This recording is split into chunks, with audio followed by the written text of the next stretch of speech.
Hello students, आज हम बात करेंगे आपके नेक्स्ट टॉपिक की। जो टॉपिक है अपना 8th लेसन का चल रहा था आपके 12th क्लास का। तो इसमें देखिए खनिज लवणों के अवशोषण की क्रियाविधि। पीछे हमने क्या देखा है कि पादप के अंदर विभिन्न प्रकार के क्या पाए जाते हैं, खनिज लवण पाए जाते हैं। और उन खनिज लवणों का क्या होता है, पादप के द्वारा वो अनेक कार्यों के अंदर उपयोग में लिया जाता है। और वो खनिज लवण पादप को कहाँ से प्राप्त होते हैं, मृदा से प्राप्त होते हैं। ठीक है भाई। फिर हमने क्या देखा कि जो खनिज लवण मतलब कोई खनिज लवण किस प्रकार से पादप के किस भाग को प्रभावित करता है, वो भी हम अभी देखेंगे बाद में कि भाई कौन सा तत्व किस पादप भाग के लिए उपयोगी होता है और उसकी कमी से कौन सा रोग उत्पन्न होता है। ठीक है। और उससे पीछे हमने देखा कि भी पादपों के अंदर खनिज लवणों की उपस्थिति दर्शाने के लिए हमने कई सिद्धांत भी देखे, जैसे पादप भस्म विधि। ठीक है भाई। पादप भस्म विधि के बाद हमने बालू संवर्धन विधि के बाद में आपको बताई थी जल संवर्धन विधि। तो ये हमने 3 विधियां देखी थी।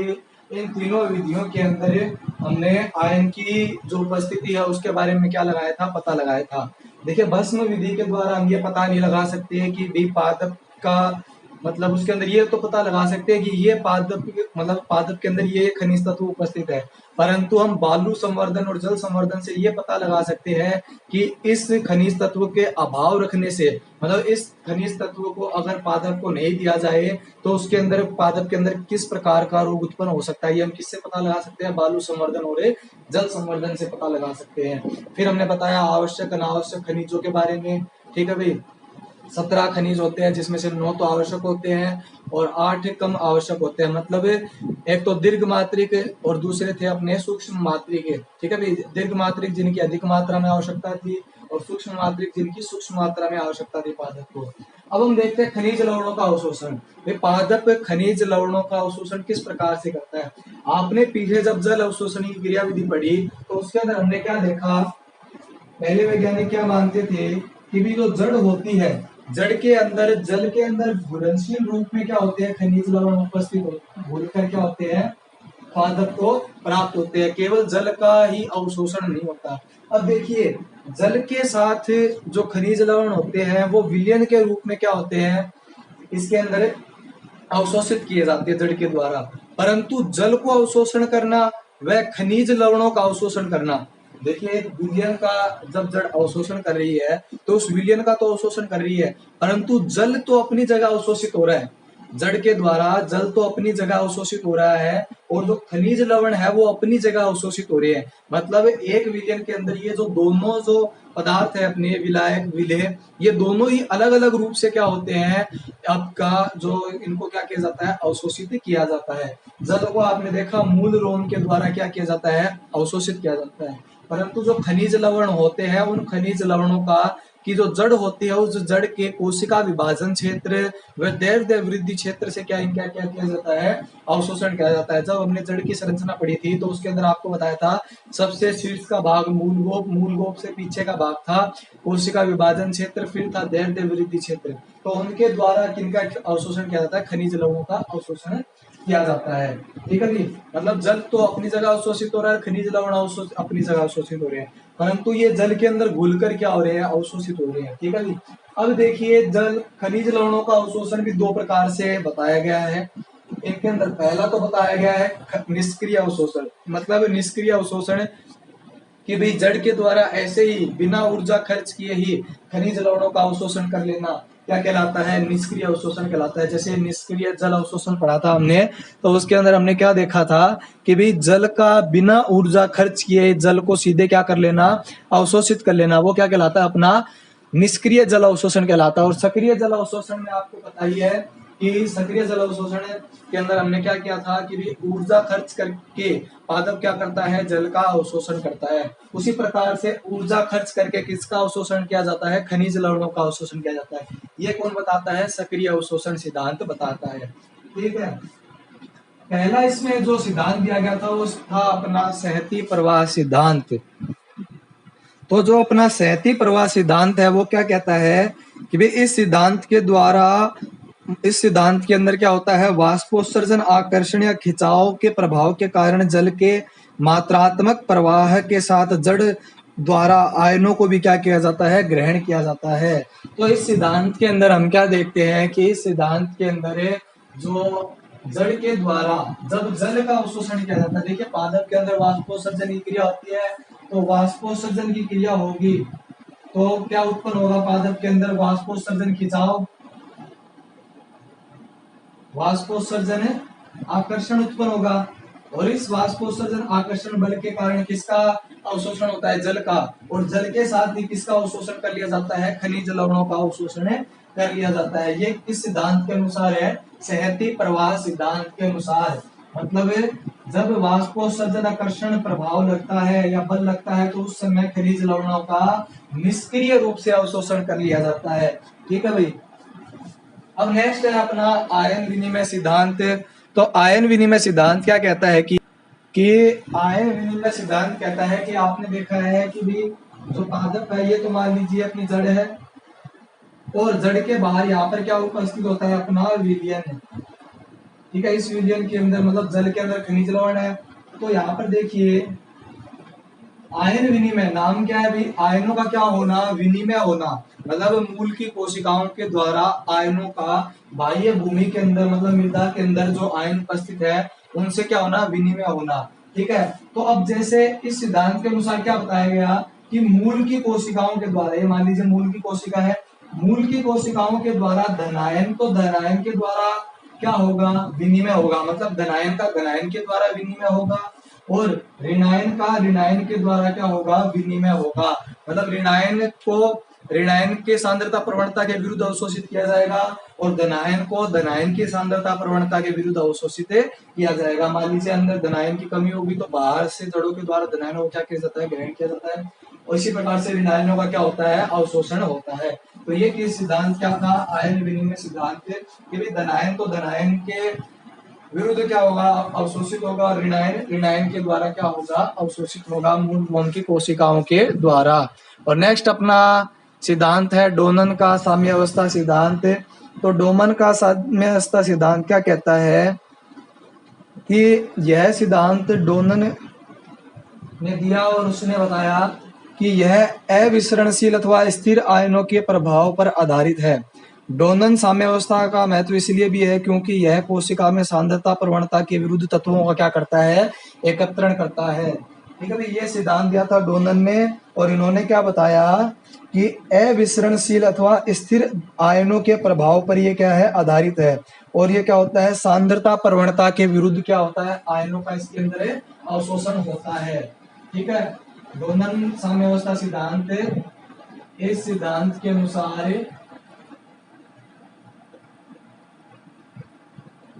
खनिज लवणों का अवशोषण, खनिज लवणों का अवशोषण सांद्रता प्रवणता के विरुद्ध होता है। आयनों की सांद्रता प्रवणता के विरुद्ध क्या होता है, उनका अवशोषण होता है। ये सिद्धांत किसके, अभी निष्क्रिय अवशोषण के तीन सिद्धांत थे, सहती प्रवाह सिद्धांत, आयन विनिमय सिद्धांत और डोनन साम्यावस्था सिद्धांत। डोनन साम्यावस्था सिद्धांत डोनन नामक वैज्ञानिक के द्वारा दिया गया था। अब हम बात करते हैं आपके सक्रिय अवशोषण सिद्धांत की। तो सक्रिय अवशोषण सिद्धांत तीन थे अपने, एक तो वाहक संकल्पना, दूसरा आता है आयन पंप सिद्धांत या इसे हम साइटोक्रोम पंप सिद्धांत कहते हैं, तीसरा आता है अपना वैद्युत रासायनिक प्रवणता की संकल्पना, वैद्युत रसायन प्रवणता की संकल्पना का सिद्धांत। इसके अंदर देखिए पहला वाहक संकल्पना, देखिए सक्रिय अवशोषण नाम से पता है, सक्रिय मतलब ऊर्जा का क्या होगा, यहाँ पर खर्च होगा, और ऊर्जा खर्च होगी और आयनों का क्या होगा, जड़ों के द्वारा अवशोषण होगा। मतलब मूल की कोशिकाओं की जो उपापचयी क्रिया होती है उसके फलस्वरूप क्या उत्पन्न होती है, ऊर्जा उत्पन्न होती है, और उस ऊर्जा का उपयोग आयनों के अवशोषण में क्या किया जाता है, उपयोग किया जाता है। देखिए वाहक संकल्पना सिद्धांत दिया था वान डेन होनर्ट ने, किसने दिया था, वान डेन होनर्ट ने दिया था। और वान डेन होनर्ट ने क्या बताया कि मूल की जैसे मान लीजिए सतह है या कोशिकाई झिल्ली है, इसके द्वारा अंदर का जो द्विक स्थान है उसे हम कहते हैं आंतरिक द्विक स्थान, आंतरिक द्विक स्थान, और ये हो गया अपना बाह्य द्विक स्थान, बाह्य द्विक स्थान। बाह्य द्वीप स्थान मतलब मृदा वाला स्थान जिसमें खनिज लवण उपस्थित है। ठीक है, तो बाह्य द्वीप स्थान से आंतरिक द्वीप स्थान के अंदर जो आयन है उनका अवशोषण किसके द्वारा होता है? वाहक के द्वारा होता है। मतलब जब मूल के द्वारा, जैसे मान लीजिए सतह अपनी, इस सतह के आर पार जब क्या जाते हैं? आयन जाते हैं, तो बीच में यहाँ पर क्या उपस्थित होते हैं? वाहक उपस्थित होते हैं। वो वाहक क्या करते हैं? ऊर्जा के द्वारा पहले तो सक्रिय होंगे खुद, और सक्रिय होने के बाद बाह्य स्थान से किनको लेंगे? आयनों को लेंगे, ऋण आयन या धन आयन जो भी खनिज तत्व है उसको लेंगे, और उसको लेने के बाद उसको किसमें छोड़ देंगे? आंतरिक द्वीप स्थान के अंदर छोड़ देंगे, जहां पर खनिज लवणों का क्या होता है? अवशोषण होता है या इनका संग्रहण होता है। ठीक है, तो देखिए पहले जो ये जो झिल्ली होती है, जिसके द्वारा कोशिका झिल्ली, जहां पर मूल रोम की जो कोशिका झिल्ली होती है उसके ऊपर क्या होता है? आपका जो वाहक उपस्थित होते हैं, वो वाहक क्या करते हैं? पहले एटीपी के साथ जुड़ते हैं। ठीक है भाई, मतलब एटीपी के साथ जुड़ते हैं तो वाहक क्या होगा? पहले एक्टिव होगा, खुद सक्रिय होगा। तो एटीपी ने इसको क्या दी? ऊर्जा दी। तो एटीपी तो खुद तो परिवर्तित हो गया किसमें? एडीपी में। और वाहक को क्या कर दिया इसने? सक्रिय कर दिया। यहाँ पर देखिए सक्रिय तो वाहक, मतलब वाहक अब क्या हो गया? अपना एक्टिव हो गया है। और जैसे ये सक्रिय होगा, सक्रिय होने के बाद ये आयनों को पकड़ता है। ठीक है भाई, आयनों को ग्रहण करेगा, आयनों के साथ जुड़ जाएगा, और सक्रियत वाहक में आयनों के जुड़ने से एक संरचना का निर्माण होता है जिसे हम क्या कहते हैं? वाहक आयन सम्मिश्रण कहते हैं। मतलब वाहक के साथ अब कौन आकर जुड़ गया है भाई? आयन आकर जुड़ गया है। तो इस संरचना को हम क्या कहते हैं? वाहक आयन सम्मिश्रण, मतलब वाहक आयन कॉम्प्लेक्स कहते हैं। जैसे आपने देखा एंजाइम के साथ कौन जुड़ जाता है? सबस्ट्रेट जुड़ जाता है। तो एंजाइम सबस्ट्रेट कॉम्प्लेक्स का क्या होता है? निर्माण होता है। ये बस कुछ समय के लिए होता है, अस्थायी होता है। ठीक है, और बाद में ये जो वाहक आयन सम्मिश्रण है यहाँ पर जो बना है, वो क्या करता है? वाहक आयन को अंदर की तरफ छोड़ देता है, आंतरिक द्वीप स्थान में छोड़ देता है, और स्वयं क्या हो जाता है? वापस निष्क्रिय हो जाता है। वापस निष्क्रिय होकर आयन को किसमें छोड़ देता है? आंतरिक द्वीप स्थान में। इस प्रकार से आयनों का क्या किया जाता है? अवशोषण किया जाता है। ठीक है भाई, ये था अपना वाहक संकल्पना। दूसरी आती है आपने आयन पंप या साइटोक्रोम पंप सिद्धांत। ये सिद्धांत दिया था लुंडेगार्थ एवं ब्रेस्ट्रोम ने। लुंडेगार्थ एवं ब्रेस्ट्रोम के अंदर ये दो वैज्ञानिक थे, इन्होंने ये क्या दिया? सिद्धांत दिया। ब्रेस्ट्रोम व लुंडेगार्थ ने सिद्धांत दिया। इन्होंने क्या बताया कि जो अवरोधक झिल्ली होती है, जो अवरोधक झिल्ली होती है, जिनको पार करके आयन बाह्य द्वीप स्थान से किसमें प्रवेश करते हैं? आंतरिक द्वीप स्थान में।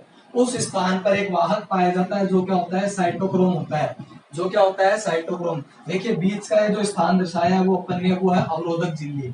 ये क्या है? अपनी अवरोधक झिल्ली है। अवरोधक झिल्ली में कौन स्थित है? साइटोक्रोम पंप सिद्धांत है। और देखिए जो लुंडेगार्थ थे उन्होंने ये भी बताया कि श्वसन क्रिया में, देखिए श्वसन क्रिया जब मूल श्वसन करती है या जड़ श्वसन करती है, तो जड़ के श्वसन करने में वह ऋणायनों के अंदर, जड़ के श्वसन क्रिया व ऋणायन के अंदर क्या होता है? एक संबंध होता है। ठीक है, जैसे मान लीजिए अगर आप जो स्वच्छ जलीय जो पादप होता है, उस स्वच्छ जलीय पादप को अगर आप किस में रख देते हैं भाई? लवण के अंदर रख देते हैं, तो वहां पर क्या होता है कि जो श्वसन की क्रिया होती है वो अवरुद्ध हो जाती है। वो किसकी क्रिया अवरुद्ध हो जाती है? श्वसन क्रिया अवरुद्ध हो जाती है। वो किसके कारण होती है? साइटोक्रोम के कारण होती है। तो ज्यादा डीप में आपको नहीं जाना है, तो आपको इतना ही बताया गया है कि जो झिल्ली होती है अपनी, ठीक है भाई, जिसको पार करके, मतलब कोशिका जो झिल्ली होती है जिसको पार करके जो आपके जो आयन होते हैं वो बाह्य द्वीप स्थान से, मतलब मूल मृदा के द्वारा कोशिका के अंदर प्रवेश करते हैं, वहां पर क्या पाया जाता है? साइटोक्रोम पंप पाया जाता है, जो सिर्फ किसका अवशोषण करता है? ऋणायन का अवशोषण करता है। देखिए बाह्य द्वीप स्थान से किसको लिया? ऋणायन को। ये इसको नेगेटिव दर्शा रहे हैं। कोई भी ऋणायन तत्व है, उस ऋणायन तत्व को यहाँ पर ग्रहण किया, ग्रहण करके किसके पास आ गया? साइटोक्रोम के पास, और साइटोक्रोम ने इसको किसके अंदर छोड़ दिया भाई? आंतरिक द्वीप स्थान के अंदर छोड़ दिया है। ठीक है, इस प्रकार से इन्होंने क्या बताया कि धनायन का जो अवशोषण होता है वो निष्क्रिय रूप से होता है। धनायन के अवशोषण में कोई किसी प्रकार की ऊर्जा खर्च नहीं होती है, और ऋणायन का अवशोषण होता है वो उसके अंदर क्या होती है? ऊर्जा खर्च होती है। और ऋणायन का अवशोषण कौन करता है? साइटोक्रोम पंप करता है, जो किस पर उपस्थित होता है? अवरोधक झिल्ली पर। देखिए ये जो अवरोधक झिल्ली है, ठीक है भाई। अगर मान लीजिए अवरोधक झिल्ली पर साइटोक्रोम नहीं है तो आयनों का सीधा जो अवशोषण है वो नहीं होगा। तो साइटोक्रोम के द्वारा ऋण आयनों को बाह्य स्थान से आंतरिक स्थान में क्या कर दिया जाता है, पहुंचा दिया जाता है। नेक्स्ट आता है अपना विद्युत रासायनिक प्रवणता संकल्पना। यह सिद्धांत दिया था पीटर माइकेल ने। किसने दिया था? पीटर माइकेल ने दिया था। इस सिद्धांत के अनुसार ऋण आयन का स्थानांतरण अवरोधक झिल्ली की बाहरी सतह व भीतरी सतह पर विद्युत रासायनिक प्रवणता के कारण होता है। ये अवरोधक झिल्ली है, इसकी बाहरी सतह व आंतरिक सतह पर विद्युत रासायनिक प्रवणता के कारण आयनों का क्या होता है, विनिमय होता है। और इस विद्युत रासायनिक प्रवणता के अंदर या आयनों के अवशोषण के अंदर जो एटीपेज एंजाइम होता है, जो एटीपेज एंजाइम होता है वो क्या करता है, एटीपेज एंजाइम जो क्या करता है, इसमें भूमिका निभाता है सक्रिय रूप से। ठीक है भाई, तो ये सिद्धांत है अपने निष्क्रिय अवशोषण, सक्रिय अवशोषण। वाहक संकल्पना वॉन डेन हॉनर्ट ने दी। वाहक पहले एटीपी का उपयोग करता है जो झिल्ली पर उपस्थित होता है। ये जो अवरोधक झिल्ली होती है इस पर वाहक उपस्थित होते हैं। इस वाहक के बारे में आगे बताया था कि भी इस वाहक के ऊपर जो साइटोक्रोम होता है वो ऋण आयनों का सक्रिय रूप से अवशोषण करता है, मतलब ऊर्जा का उपयोग करके। परंतु जो धनायन होते हैं उनका ऊर्जा का उपयोग नहीं होता है, मतलब धनायनों को निष्क्रिय रूप से क्या किया जाता है, ग्रहण किया जाता है। धनायनों के अवशोषण में किसी प्रकार की कोई भी ऊर्जा खर्च नहीं होती है। ठीक है भाई। बाद में विद्युत रासायनिक प्रवणता सिद्धांत, इसके अनुसार कि भी जो ऋण आयन का स्थानांतरण अवरोधक झिल्ली की बाहरी व भीतरी सतह पर विद्युत रासायनिक प्रवणता के कारण होता है, उसे हम क्या कहते हैं, विद्युत रासायनिक प्रवणता संकल्पना कहते हैं। ये कुछ सिद्धांत बताए गए थे। अब हम आगे देखते हैं कि भी तत्वों के महत्व के बारे में, भी किस प्रकार के तत्वों का महत्व पादप के अंदर किस प्रकार से है और इसकी कमी से पादप में कौन सा रोग उत्पन्न होता है। तो देखिए मैंने यहाँ पर दो तत्व लिए हैं। देखिए भाई, यहाँ पर आपको मैं बता दूंगा कि आपको जो बाकी के दो तत्व है उनको किस प्रकार से पढ़ना है। तो सारे जो 17 तत्व है वो तो यहाँ पर बताना, उनके लक्षण, उनके प्रभाव बताना, इतना तो वीडियो के अंदर तो संभव नहीं है। परंतु ये बहुत सरल है। अगर आप, मैं इनको पीडीएफ दूंगा आपको इसकी, अगर आप इसको डायरेक्ट पढ़ोगे तो भी आपको क्या हो जाएंगे, आसानी से समझ में आ जाएंगे। ठीक है भाई। परंतु आपको बुक की तरह नहीं उतारना है, बुक से इस प्रकार से सारणी बनानी है आपको, ताकि आपको याद करने में क्या रहे, आसानी रहे। तो देखिए दो हमने तत्व लिए हैं यहाँ पर, नाइट्रोजन व कैल्शियम। ठीक है, नाइट्रोजन व कैल्शियम तत्व लिए हैं। पहले तो देखेंगे पादप के अंदर कार्य व इनका अवशोषण किस प्रकार से करता है पादप। देखिए नाइट्रोजन पादप अवशोषित करता है, किससे अवशोषित करेगा, भूमि से। तो नाइट्रोजन आपको पता है, पहले नाइट्रोजन का क्या किया जाता है, स्त्रीकरण किया जाता है जड़ों के द्वारा। ठीक है भाई, नाइट्रोजन का पहले क्या किया जाता है, स्त्रीकरण किया जाता है मृदा के अंदर जो जीवाणु उपस्थित होते हैं। क्योंकि नाइट्रोजन गैसीय अवस्था में निष्क्रिय होती है, इसलिए हम इसका डायरेक्ट उपयोग नहीं कर सकते हैं। ठीक है भाई, तो इसका पहले हम स्त्रीकरण करते हैं जीवाणुओं के द्वारा। तो स्त्रीकरण के द्वारा क्या होता है, NO3 NO2 व अपवाद स्वरूप कभी कभी NH4 के रूप में पादपों के द्वारा क्या किया जाता है, ग्रहण किया जाता है। अधिकतर नाइट्रोजन को NO3 व NO2 के रूप में क्या किया जाता है, अवशोषित किया जाता है। परंतु कुछ पादप ऐसे होते हैं जो NH4 के रूप में भी इसको क्या करते हैं, ग्रहण करते हैं, NH4 पॉजिटिव के रूप में। ठीक है भाई। अब देखिए नाइट्रोजन आपको पता है देह के अंदर, पादप की देह के अंदर किस प्रकार से, मतलब एक कोशिका, उस कोशिका के अंदर जो एमिनो एसिड होते हैं उसका मुख्य घटक होता है। नाइट्रोजन एमिनो एसिड का क्या होता है, मुख्य घटक होता है। और एमिनो एसिड के द्वारा ही सारी क्रिया जो आपको पता है एंजाइम वगैरह बनते हैं। तो उन एंजाइमों के निर्माण में, प्रोटीन के निर्माण में नाइट्रोजन का क्या है, मुख्य भूमिका है। और इसमें पर्णहरित के अंदर ये भाग लेता है। पर्णहरित की जब हम संरचना पढ़ेंगे तो उसके अंदर आप देखोगे पर्णहरित की संरचना में नाइट्रोजन एक मुख्य घटक है। विटामिनों के मुख्य घटक होता है नाइट्रोजन। ठीक है भाई। तो अब देखिए इसकी अनुपस्थिति में जब ये पादप को अनुपलब्ध हो जाए तो इसकी कमी से होने वाले जो हानिकारक प्रभाव है वो किस प्रकार के हैं। तो इसके अंदर आपको पहला पॉइंट दिख रहा है न्यूनता का लक्षण का, कि भी पत्तियों के अंदर हरिमाहीनता, मतलब इसके अंदर क्या होता है कि जो पत्तियां होती है उसके अंदर पर्णहरित का निर्माण नहीं होता है। देखिए यहाँ पर पर्णहरित का नाइट्रोजन क्या होता है, मुख्य घटक होता है। ठीक है, क्लोरोफिल का। और क्लोरोफिल नहीं बनने के कारण पत्तियों का रंग कैसा होता है, हरा न होकर पीला हो जाता है और पत्तियां क्या हो जाती है, सूख जाती है। ठीक है, और प्रकाश संश्लेषण भी अच्छी प्रकार से पादप में नहीं होगा। पार्श्व कलिकाएं प्रस्फुटित नहीं होगी, मतलब पार्श्व कलिकाएं प्रस्फुटित नहीं होगी तो वो किसमें बनी रहेगी, प्रसुप्ति अवस्था में, मतलब पादप के अंदर अधिक शाखन नहीं हो पाएगा, पादप कैसा रह जाएगा, बौना रह जाएगा। तो इस तत्व की कमी के द्वारा जो उत्पन्न होने वाले रोग है वो नाइट्रोजन के द्वारा ही क्या किए जा सकते हैं, अलग किए जा सकते हैं, मतलब नाइट्रोजन देकर ही इन रोगों को क्या किया जा सकता है, दूर किया जाता है, किसी अन्य तत्व के द्वारा इसकी कमी को पूरा नहीं किया जा सकता। नेक्स्ट आता है कैल्शियम। कैल्शियम के अंदर हम देखते हैं कैल्शियम का अवशोषण पादप Ca+2 के रूप में करता है और इसको कोशिका भित्ति का एक क्या है, मुख्य घटक है। कोशिका भित्ति की जब आपने संरचना पढ़ी है तो जब वो दो कोशिकाओं के बीच में क्या होती है, कि मध्य पटलिका उपस्थित होती है, दो कोशिकाओं के बीच में क्या होती है, मध्य पटलिका उपस्थित होती है। कोशिका भित्ति की आपने लेयर पढ़ी है, 4 भागों में बटी होती है, बाह्य, फिर दूसरी, फिर तीसरी, फिर इन दोनों के मध्य एक और आती है, दो कोशिकाओं के मध्य, वो मध्य पटलिका होती है। मध्य पटलिका के निर्माण में मुख्य रूप से भाग कौन लेता है, कैल्शियम भाग लेता है। और कोशिका विभाजन व कोशिका विवर्धन को भी ये क्या करता है, प्रभावित करता है। अब मान लीजिए पादप के अंदर कैल्शियम अनुपस्थित हो गया तो कैल्शियम की अनुपस्थिति के अंदर कोशिका भित्ति क्या रह जाएगी, लचीली रह जाएगी। पत्तियों के अंदर क्या हो जाएगा, हरिमाहीनता, मतलब पत्तियों के अंदर पर्णहरित का निर्माण नहीं होगा, पत्तियां कैसी हो जाएगी, पीली हो जाएगी, ठीक है। और इसके अंदर एक और आता है, गुणसूत्रों में भंगुरता उत्पन्न हो जाती है, गुणसूत्रों में भंगुरता, ठीक है। गुणसूत्र आसानी से क्या हो जाते हैं, टूट जाते हैं, ठीक है। गुणसूत्रों में टूटने से क्या होगा, उत्परिवर्तन होगा, ठीक है। तो मतलब उसके ऊपर उपस्थित जीन नष्ट होंगे तो पादप के अंदर नए जो लक्षण है वो अगली पीढ़ी में नहीं जा पाएंगे। इसी प्रकार से आपके जो बच गए जो तत्व है, टोटल कितने तत्व है भाई, 17 तत्व है। प्रत्येक तत्व का अपना एक कार्य होता है, ठीक है। और उस कार्य को अगर मान लीजिए पूर्ण करना है तो इस तत्व की उपस्थिति होनी चाहिए। अगर ये तत्व अनुपस्थित हो गया तो इसकी कमी से कौन कौन से रोग होंगे ये आपकी बुक के अंदर दिए हुए हैं। तो आज ये आपका जो चैप्टर है वो मेरी तरफ से कंप्लीट हो गया है पूरा, कुछ भी नहीं है इसके अंदर, जरा सा है। इसके अंदर आपको ये मेन जो तत्व है 17, उन 17 तत्वों के बारे में बताया गया है और हमने देख लिया आवश्यक तत्व कौन से, इनका अवशोषण किस प्रकार से होता है।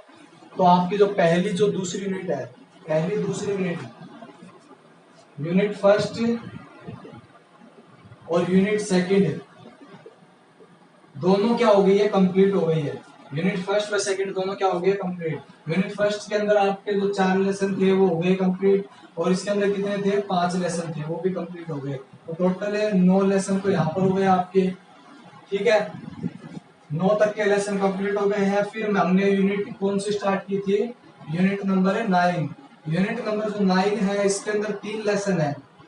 उसके अंदर से पहला हम पढ़ चुके हैं, दूसरा पढ़ चुके हैं, इसका मतलब 35वां लेसन, 36 और 37, ठीक है भाई। 35 और 36 हम कर चुके हैं और 37 का जो लेसन है वो अपना बाकी है। तो इसके अंदर हमने देख लिया अभी 2 यूनिट आपकी कंप्लीट है, जिसके अंदर से जो सेकंड यूनिट थी आपकी, ये जो चैप्टर वाला जो हमने करवाया है ये आपकी सबसे बड़ी यूनिट थी, ठीक है भाई। सबसे अधिक नंबरों की ये क्या थी, यूनिट थी। इसमें से आपको 9 नंबर के अंक पूछे जाएंगे, 9 नंबर के क्वेश्चन पूछे जाएंगे और इससे 4 नंबर के क्वेश्चन। मतलब ये यूनिट क्या होती है आपके लिए बोर्ड एग्जाम के अंदर नंबर लाने के लिए प्लस पॉइंट है। तो इस यूनिट के जितने भी चैप्टर हैं वो बढ़िया तरीके से पढ़िए आप, क्योंकि इसमें से आपको ज्यादा नंबर के भी क्वेश्चन पूछे जाएंगे, ठीक है। बढ़िया क्वेश्चन आते हैं इसके ऊपर से, बहुत मतलब ज्यादा डिफिकल्ट भी नहीं होते हैं, उनको आप आसान से पढ़ सकते हैं, ठीक है। तो 2 यूनिट हो गए। बाद में हम नेक्स्ट कभी जब वीडियो बनाएंगे आगे तो उसके अंदर हम बात करेंगे आपके 37 नंबर लेसन की। तो आज के लिए इतना ही, थैंक यू, बाय। जो नोट्स है वो साथ साथ में प्रिपेयर करते रहिए और जो आपके मान लीजिए पीछे का जो लेसन हम अभी तक पढ़ चुके हैं उनका भी आप समय समय पर रिवीजन करते रहिए, क्योंकि ये मान लीजिए ऐसा नहीं है कि एक बार आपने पढ़ लिया तो याद हो गया, होता है तो अच्छी बात है, परंतु इसको और बढ़िया तरीके से याद करने के लिए आपको बार बार इन चीजों का क्या करना पड़ता है, रिवीजन करना पड़ता है, ठीक है भाई। रिवीजन करोगे तो बहुत अच्छे तरीके से याद होंगे। अगर मान लीजिए कोई क्वेश्चन में भी दिक्कत आएगी समझने में तो भी वो आप हमको पूछ सकते हैं, सर को बता सकते हैं कि भी सर यहाँ पर इस टॉपिक के अंदर दिक्कत आई है, वो हम आपको किसी भी वीडियो के अंदर जब भी बनाते हैं तो उसके अंदर बता देंगे, ठीक है। और वीडियो को रेगुलर और नियमित रूप से आप देखते रहिए और नियमित रूप से अपने जो रफली नोट्स बुक है उनके अंदर नोट्स तैयार करते रहिए। ठीक है, आज के लिए इतना ही। Goodbye, thank you.